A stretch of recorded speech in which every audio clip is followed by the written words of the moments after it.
واقف ہیں.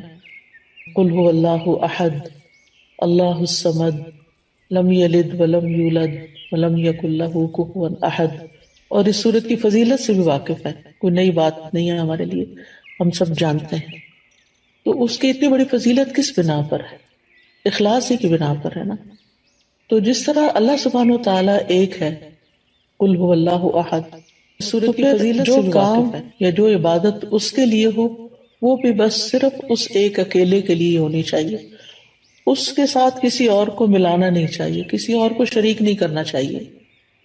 تو اخلاص کا لفظی مطلب ہوتا ہے کسی چیز کو آمیزش سے چھانٹ کے الگ کر دینا، یعنی کسی دوسری چیز کی ملاوٹ سے بالکل الگ کر دینا اس کو. اور لغوی معنی اخلاص کے ہوتے ہیں پاک صاف ہونا اور خالص ہونا. یعنی ہمارا عمل جو ہے، جو ہم اللہ کے لیے کرتے ہیں، وہ ہر طرح کی آمیزش سے بالکل صاف ستھرا ہو، خالص ہو، پیور ہو. اور امام راغب اصفہانی جو ہیں، آپ لوگوں نے ان کا نام سنا ہوگا، مفردات القرآن کے نام سے قرآن مجید کی ڈکشنری ہے، اور بہت ہی بہترین ڈکشنری ہے. ہر قرآن کے طالب علم کو اس سے واقفیت ہونی چاہیے. تو امام راغب اصفہانی لکھتے ہیں کہ الاخلاص التبری عن کل ما دون اللہ تعالی. اخلاص یہ ہے کہ اللہ کے علاوہ ہر ایک سے دل کو پاک کر لیا جائے. یعنی جب ہم اللہ کے لیے کوئی کام کرتے ہیں تو بس وہ صرف اللہ کے لیے ہو، کسی اور کے لیے نہ ہو. اس کے بارے میں کئی ایک اقوال ہیں، لیکن جیسے عز ابن عبد السلام کا قول ہے، وہ کہتے ہیں کہ اخلاص یہ ہے کہ انسان اطاعت کے کام کو اللہ اکیلے کے لیے خالص کرتے ہوئے انجام دے. کس طرح؟ وہ اس طرح کہ اس عمل کے ذریعے سے لوگوں سے اپنی تعظیم اور توقیر یعنی عزت کا ارادہ نہ کرے. یعنی کوئی اچھا کام کر کے پھر وہ لوگوں سے توقع نہ رکھے کہ اب چونکہ اس نے اچھا کام کر لیا اس لیے سب اس کو عزت دیں. مثال کے طور پر اگر ایک ٹیچر ہے، میں اپنے آپ کو ہی لیتی ہوں کہ مجھے تعلیم دینے کے بعد، پڑھانے کے بعد، سکھانے کے بعد جن کو میں سکھا رہی ہوں ان سے یہ توقع نہیں رکھنی چاہیے کہ اب چونکہ میرا ان پہ احسان ہے لہٰذا یہ اس کا بدلہ کم از کم اس صورت میں تو ضرور دینا کہ یہ مجھے رسپیکٹ دیں. اور اگر وہ رسپیکٹ نہ دیں تو پھر مجھے بہت برا لگے اور میں ڈسہارٹ ہو جاؤں اور پھر میں اپنا کام چھوڑ دوں اور لوگوں سے بدظن ہو جاؤں اور پھر ان کے خلاف ادھر ادھر غیبت چغلی شروع کر دوں اور فرسٹریشن کا شکار ہو جاؤں. تو یہ سارا نتیجہ کس بات کا ہے کہ میرے اصل کام میں اخلاص ہی نہیں تھا. تبھی تو میں اس نتیجے پہ پہنچی، اس ہلاکت کے گڑھے میں کہ فرسٹریشن کا شکار ہوئی. اور اس فرسٹریشن میں پڑھ کے پھر میں نے جس مقصد اور جس نیت اور جس جذبے اور جس بڑے بڑے ارادے کے ساتھ میں نکلی تھی وہ تو وہیں رہ گیا نا، وہ تو چلا گیا کہیں اور، ختم ہو گیا سب کچھ. پھر وہ کہتے ہیں کہ اور نہ کوئی دینی نفع حاصل کرنے کا مقصد ہو اور نہ کوئی دنیاوی نقصان دور کرنے کا ارادہ ہو. یعنی کچھ بھی اور نہ، ہر چیز ہٹا دی جائے سوائے اس کے کہ اللہ کی رضا سامنے ہو.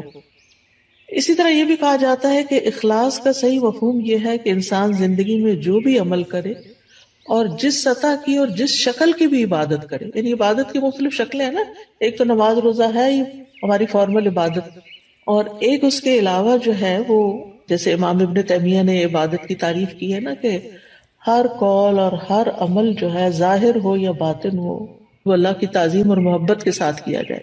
یعنی جتنے بھی ہمارے ظاہری اعمال ہیں یا باطنی اعمال اگر وہ اللہ کے لیے کیے جا رہے ہیں تو ساری عبادت بن جاتے ہیں، اللہ کے بتائے ہوئے طریقے کے مطابق ہیں، اس کی رضا کے مطابق ہیں. تو بہرحال جتنی بھی عبادت کی شکلیں ہیں تو انسان کا دل اس عبادت اور عمل میں صرف اور صرف اس بات پہ مطمئن ہو کہ میں یہ عبادت صرف اللہ تعالیٰ کی رضا کے لیے کر رہا ہوں. اور اسی طرح انسان اپنے دل کو ہر طرح کے نفسانی، ظاہری، باطنی خواہشات سے پاک کرے اور اپنی ساری حرکات، سکنات اور ہمارے خیالات اور یہ جتنی بھی چیزیں ہیں ان سب میں صرف اللہ سبحانہ وتعالیٰ کی رضا مقصود ہو. یعنی ہم ایک ہاتھ بھی اٹھائیں، ہمارا مسکرانا بھی، ہمارا دیکھنا بھی، ہمارا چلنا پھرنا، یعنی جو ہی ہمارے ذہن میں یہ خیال آئے کہ فلاں مجھے دیکھ کے کہے گا واہ کیا اسمارٹ ہے یا کتنی ایکٹیو ہے یا کتنا، تو فوراً اس طرف سے توجہ ہٹا لی جائے. ایسا شخص لوگوں سے کتنا بے نیاز ہو جاتا ہے نا، لوگوں کی تعریف سے بے نیاز ہو جاتا ہے، لوگوں کی طرف سے پہنچنے والے فائدے کی توقع سے بے نیاز ہو جاتا ہے کہ یہ اس طرح میری قدر کرے گا اور اس طرح مجھے اپریشیٹ کرے گا. یہ ایسا انسان سارے چنگلوں سے ایک طرح سے آزاد ہو جاتا ہے، کیونکہ اس کی نظر صرف اللہ کی رضا پہ لگی ہوئی ہوتی ہے. اللہ سبحانہ وتعالیٰ نے قرآن مجید میں ہمیں حکم بھی دیا ہے سورۃ البینہ میں، وما امروا الا ليعبدوا الله مخلصين له الدين حنفاء ويقيموا الصلاة ويؤتوا الزكاة وذلك دين القيمة. اور انہیں اس کے سوا حکم نہیں دیا گیا کہ وہ اللہ کی عبادت کرے اس حال میں کہ اس کے لیے دین کو خالص کرنے والے، ایک طرف ہونے والے ہوں، اور نماز قائم کریں اور زکوٰۃ دیں، اور یہی درست دین ہے. وذلك دین القیمہ. اسی طرح اللہ سبحانہ وتعالیٰ صرف اس عمل کو قبول کرتے ہیں جو صرف اس کے لیے ہوتا ہے. نبی صلی اللہ علیہ وسلم فرماتے ہیں کہ اللہ تعالیٰ فرماتا ہے میں بہترین شریک ہوں، پس جس نے کسی کو میرے ساتھ شریک کیا تو وہ عمل اسی شریک کے لیے ہے. یعنی کسی اور کو اگر آپ اس میں شامل کر لیں گے تو وہ عمل اس کا ہو جائے گا، اللہ تعالیٰ کے لیے نہیں ہوگا. اے لوگوں اپنے اعمال کو اللہ کے لیے خالص کرو، کیونکہ اللہ عز و جل اسی عمل کو قبول کرتا ہے جو خالص اسی کے لیے کیا جائے. اب سوال یہ پیدا ہوتا ہے کہ پھر اخلاص کے نتائج کیا ہوں گے، فوائد کیا ہوں گے، ثمرات کیا ہوں گے؟ پہلی بات تو یہ ہے کہ انسان کے اعمال قبول ہوں گے. ہم جو تھک رہے ہیں، محنت کر رہے ہیں، دن رات بھاگ دوڑ میں لگے ہوئے ہیں، ہماری زندگی کا ایک ایک لمحہ جو استعمال ہو رہا ہے، یہ سارا میزان میں ہماری حسنات میں شامل ہو جائے گا. یعنی یہ سب سے بڑا فائدہ ہے، یعنی قبولیت ہو جائے گی. کیونکہ حدیث میں آتا ہے کہ اللہ تعالیٰ صرف اس عمل کو قبول فرماتا ہے جو خالص اس کے لیے کیا جائے اور صرف اس کی رضامندی مقصود ہو. یہ سنن النسائی کی روایت ہے ابو امامہ الباہلی رضی اللہ عنہ سے. دوسرا بڑا فائدہ یہ ہوتا ہے اخلاص کا کہ انسان کو اللہ تعالیٰ کی مدد حاصل ہوتی ہے، اللہ سبحانہ تعالیٰ کی مدد حاصل ہوتی ہے، اور انسان کو ایک مضبوطی حاصل ہوتی ہے، اپنے کام میں جماؤ حاصل ہوتا ہے، ثابت قدمی آتی ہے. یعنی انسان پھر اس کام کو چھوڑتا نہیں. جیسے شروع میں نے کہا نا کہ انسان فرسٹریشن کا شکار نہیں ہوتا کہ میرا نہیں خیال مجھے یہ کام کرنا چاہیے کیونکہ کوئی مجھے نتائج نظر نہیں آ رہے، اس کے کوئی فائدہ نظر نہیں آ رہا. یہ جملے کتنے عام ہیں ہمارے روزمرہ کی گفتگو میں، حتیٰ کہ لوگ یہاں تک کہہ دیتے ہیں ابھی تک میں نے اتنا قرآن پڑھا ہے، دین پڑھا ہے، میرے عمل میں کوئی تبدیلی نہیں آئی تو میرا نہیں خیال کہ مجھے یہ کنٹینیو کرنا چاہیے. بعض اسٹوڈینٹس کہتے ہیں ہمیں یہ کورس کنٹینیو نہیں کرنا چاہیے کیونکہ ہم کچھ زیادہ تو فائدہ حاصل نہیں کر رہے. بھائی ایک ایفرٹ تو لگا رہے ہیں، ایک نیک کام میں ایفرٹ لگا رہے ہیں، اس کا فائدہ آپ کو دنیا میں ہی چاہیے اور لوگوں کو دکھانے کے لیے چاہیے کہ آپ بہت اچھے ہو چکے ہیں. اللہ کے ہاں اگر وہ قبول ہو رہا ہے اور جمع ہو رہا ہے تو وہی سب سے بڑا فائدہ ہے کہ آپ کا وقت فضول کاموں کی بجائے ایک اچھے کام میں استعمال ہو رہا ہے. تو اس طرح یہ ہے کہ انسان کے اندر ایک مضبوطی آتی ہے اور وہ نیک کاموں کو چھوڑتا نہیں ہے. اور جیسے پہلے بھی بات ہوئی کہ قبولیت آتی ہے اور اللہ سبحانہ وتعالیٰ انما یتقبل اللہ من المتقین. تو جب قبول ہوتا ہے عمل تو پھر مدد بھی آتی ہے اللہ سبحانہ وتعالیٰ کی. اچھا، تیسرا فائدہ کیا ہے؟ تیسرا فائدہ یہ ہے کہ انسان کا دل جو ہوتا ہے وہ بہت سی بیماریوں سے پاک ہو جاتا ہے، دل کے امراض کا علاج ہو جاتا ہے. یہ بالکل ایسے ہی ہے نا جیسے اگر کسی میلے برتن میں آپ صاف پانی ڈالنا شروع کر دیں تو وہ ڈالتے ڈالتے جو اس کا میل کچیل ساری دھل دلا کے بالکل صاف پانی اس میں جا کے ٹھہر جائے گا. تو اسی طرح جب ہمارے اندر اخلاص آتا ہے، بار بار ہم اللہ سبحانہ تعالیٰ کے لیے اپنی نیت کو خالص کرتے ہیں تو وہ نیک کام جاری رکھتے ہیں، اور جتنا وہ جاری ہوتا ہے تو وہ جاری پانی کی طرح ہوتا ہے جو ہمارے دل کے اندر پھر جتنی بھی میل کچیل ہے اس کو باہر نکال دیتا ہے. تو دل کی بیماریاں، سب سے بڑی بیماری تو نفاق کی ہے، اور نفاق اپوزٹ ہے اخلاص کا. پھر اسی طرح نفاق کی جو علامتیں ہیں اور دیگر جو برائیاں ہیں جیسے حسد ہے، کینہ ہے، بغض ہے، خیانت ہے، یہ ساری چیزیں.